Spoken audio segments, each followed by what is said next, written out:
chunk of customers when baby boomers move into the Medicare system, right? So again, that end-of-life question is facing them. Hospitals in this country are actually struggling. They operate on very thin margins.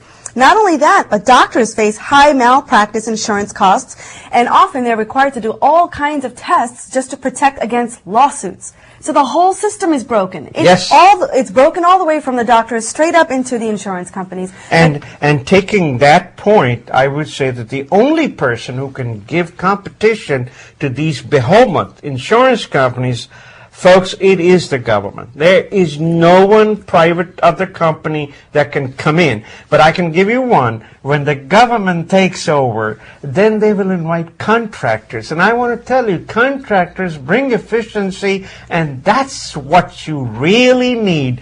So competition is the only thing that can bring in, and the government is the only one that can come in on the white horse and save us all. I just hope that President Obama does a better job, like he did during his campaign, to get his message out. For some reason, he's allowed the message to get garbled. He hasn't been able to come in and just slice through the BS, if you will, and say, look, folks, this is what we're after. Here's what we're trying to do. He did it so well during the election process, and I'm waiting for him to come out and tackle this. And it's a shame if we let these kinds of frivolous things get in the way of what should be a healthy debate so we can actually advance our system. The saga continues, folks, but remember, you're the viewers who are supposed to call your congressional people and let them know that the public option is the best option for this country.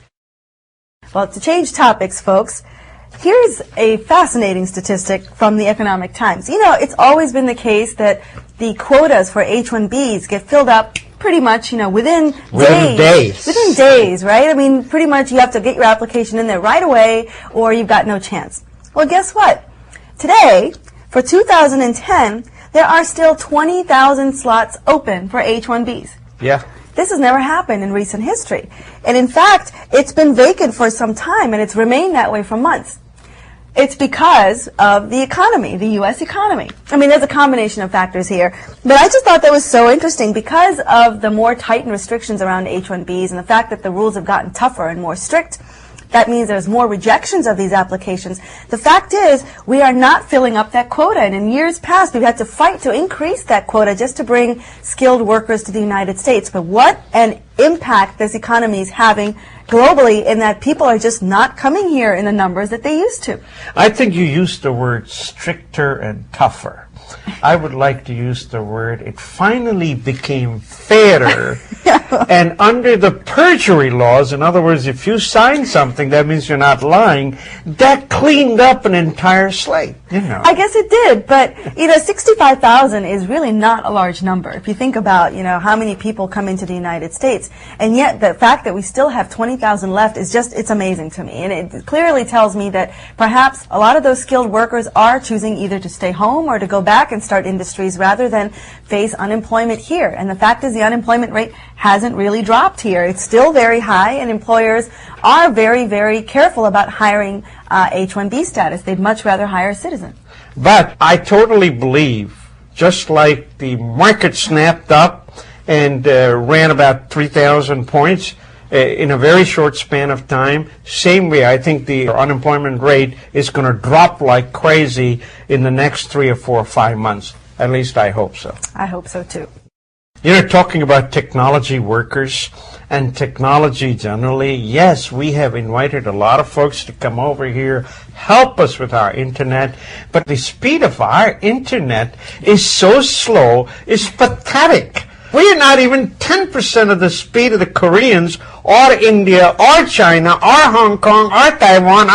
How come we are so far behind? It has a lot to do with the lobbies that are in place. If you think about it, the internet is a domain now of cable providers, of phone providers, satellite providers, and there are some very, very strong lobbies in place that are preventing a natural growth in this area. If you look at Europe, this is not a new phenomenon. If you look at cell phones and cell technology, Europe and even India is far beyond us because they've adopted the GSM network, which is far more able to allow phones to switch easily. We can't use our phones overseas, but they can use our phones here. Did you know that? And the fact is we've been stuck on CDMA for years. We can't get off that technology, not easily. GSM has already advanced cell technology overseas by leaps and bounds compared to the United States, and it's because of the huge lobbies that are in place preventing the kind of growth that should happen. That's why we elected President Obama to be one of those white knights and slash through the lobbying efforts. I don't know, it might be somewhere further down on his list than, let's say, healthcare. But Cisco Systems has realized that. And Padma Shri Warrior, she's the CTO of Cisco, she says we are ready now for the third phase.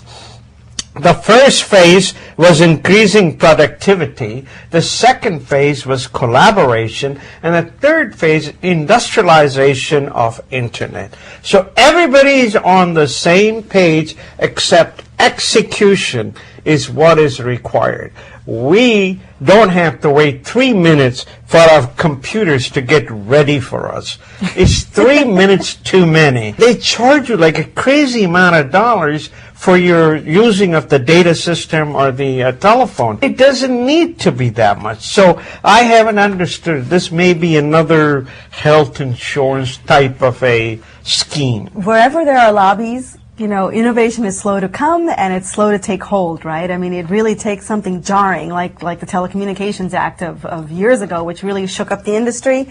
Sometimes, you know, you need to really do something like that to kickstart the industry again. But it would be nice for us to catch up with the rest of the world in that respect. Yes, but you know, these lobbyists give a lot of campaign dollars, and today it costs so much money to run for the office of the Congress or the Senate that they need this money. Maybe we can come up with one of those election laws in places like India and the others where the election is done like in 30 days. Hey. So you don't have to spend too much money. Your ideas count, not your money. That's right. India did show the world we can do it, even with 1 billion people. Yeah.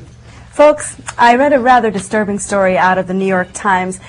Something about this story really surprised me, which is why I'm bringing it to share here, because I would not have guessed this. But there is a lady, her name is Monica Das Gupta. In the late 70s, she did her PhD in this area, in field work in Haryana, specifically in India, about how this discrimination between girls is impacted by economic condition. Here's what she's found.